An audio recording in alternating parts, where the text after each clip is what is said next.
Welcome everybody to the 2023 Mini Cooper S JCW. One very cool fact about this very car is that this is with the manual. The automatic is standard, the manual is optional, but the option that has been ticked for this car. I've driven a lot of Mini Cooper S, JCW, diesels all around the world, but this is the first time manual for me and I'm very excited. Let's see how this hot hatch is. The front end of the Mini is very iconic. It's got the round egg-shaped headlights with DRLs built in them, and the DRLs also turn into indicators which look absolutely amazing. I love the color we have this car. It's very similar to BRG, British Racing Green, and it's got the stripes and the red roof with all blacked out grills and emblems, which I think look really good, and it adds a lot of sportiness to the whole aura of the car, which this car is all about. It's very sporty and it's very fun, so it should look the part, and it definitely does from the front. You've got the grille with a red stripe as well, and a JCW, John Cooper Works badge on the grille as well, which lets it know that it's just not a regular Cooper S, it's the JCW, which is the ultimate of the Cooper S family. When you come to the side profile of the Minis, then you realize this is really a Mini. The Mini Cooper is available in a 2-door, a 4-door and a crossover, which is called the Countryman. The Estate, the Clubman, has been discontinued after the 2022 year, which is a shame because even that looked pretty quirky. This is the 2-door, and personally this is my choice because it suits the Mini theme and it makes it very agile to drive, but more on that later. You see that this has the 16-inch alloy wheels, which look a bit too generic in my perspective. You can also have this painted as black, which I think would suit this paint much better. You can see the red mirrors and the red roof are part of the theme. It's an option which you can spec this car, and it's an option that are definitely ticked because it just contrasts with the paint really well. Again, it just has the classic silhouette, and I can see no problem in the way this car looks from the side. The rear of the Mini is very simplistic, but in a very good way. You've got some very iconic design elements like the Union Jack embedded into the taillights, which look really good when you brake at night. You've got a diffuser at the bottom of the bumper which houses some exhaust pipes which are original and they sound really good. They have got pumped in audio inside, but even from the outside these exhausts sound really good. You've got minimal badging, so you've got the Mini badging and the John Cooper Works badging on the tailgate. And yeah, as you can see, the pillars are very thin, so it's got a very nice glass house effect you can see from the front that smoothens out into the rear as well. The integration of everything is just perfect, and overall I feel like this hatch is still one of the best looking hatches in the market today. Now I'm inside the Mini, and as you can see, it's Mini inside as well. It's a bit more spacious than other cars, say like the MX-5.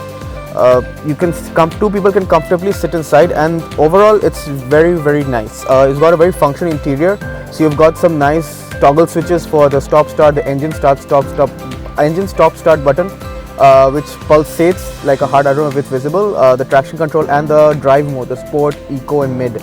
You've got some buttons as well for the heated seats and the AC settings. These knobs are for the AC temperature and the fan speed. This big screen basically controls everything, so you've got the iDrive, the Apple CarPlay and everything.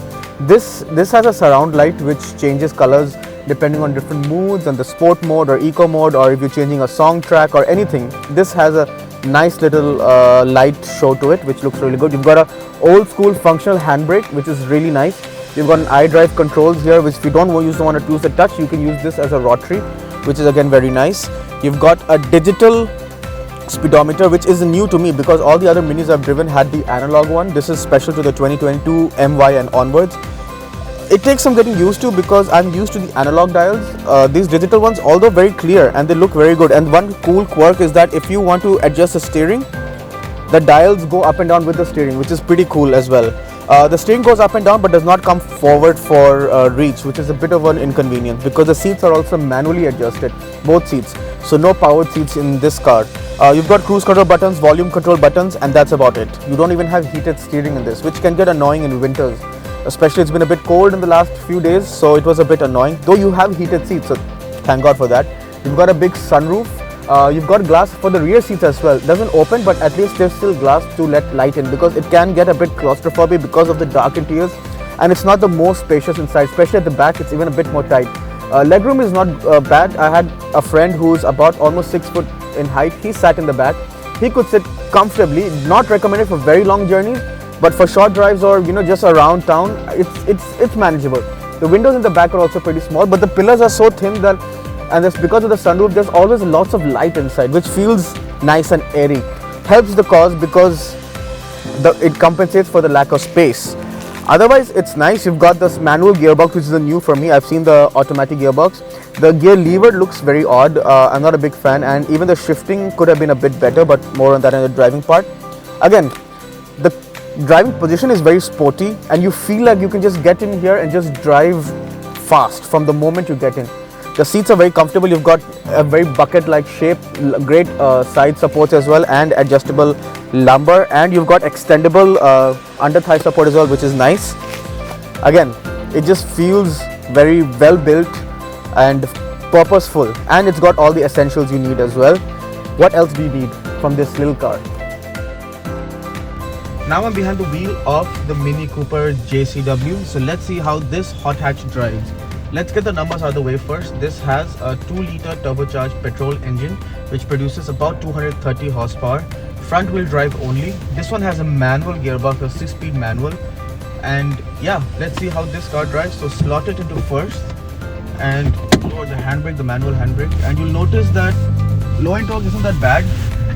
And you can set off easily while driving, but you'll also notice that the clutch is much heavier than you would like in a small hatchback car, because I mean it could have been lighter, it would have been but much more manageable in day-to-day traffic.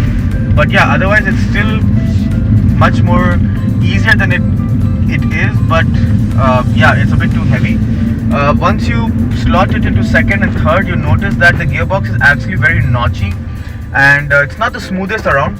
I wish BMW, knowing the fact that this is a performance-oriented car, they could have put in a bit more effort in putting in a better gearbox. When you go over a bump like that, you notice that the ride is very stiff as well, but it's on smooth surfaces, it rides really well, and it's planted, especially on highways and stuff, which is again very nice. I'm in eco mode right now, and the engine is very docile, but if I put it into sport mode, the engine becomes louder and it becomes really fun. In the corners, you can just push it and the steering feel becomes good. I've been a fan of the Mini since day one, and personally, it still drives like the way it used to. It's probably the best tool you can have in the corners.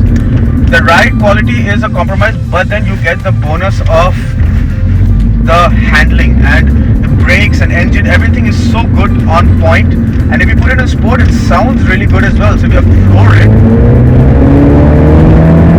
wow, this pumped in audio, but it sounds like that on the outside as well, which is a nice pleasant surprise actually, to be honest. If you put in race mode, if you put in sport mode, you have rev matching as well, which is a pleasant surprise, which is not there in other modes, surprisingly. Again, can't fault it, it's so good. And the bonus, this car is fuel efficient. It still does 8.5 to 8.8 liters per 100, and I have been driving like a hoonigan. I know if I drive it sanely, I can definitely get lower numbers. Amazing job by Mini by making it the best practical daily for the enthusiast. In conclusion then, the 2023 Mini Cooper S JCW. Well, it's always been my favorite hot hatch, and I might have some bias toward this car. But what can I do? It's so good. It handles beautifully, it looks so good, and it's pretty fast as well.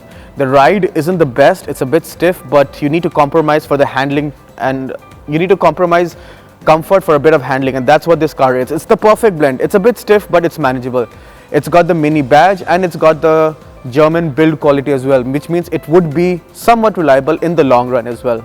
At around $50,000 Canadian for this very car with the options this car has, I think it's a bit expensive, but what is there really else that can compete with this car on the charm that the Mini has? I still feel that other hatches might be faster, might be much better in handling and everything, but there's something that you can't put a finger on, and that's charm, and that's something the Mini excels at with flying colors.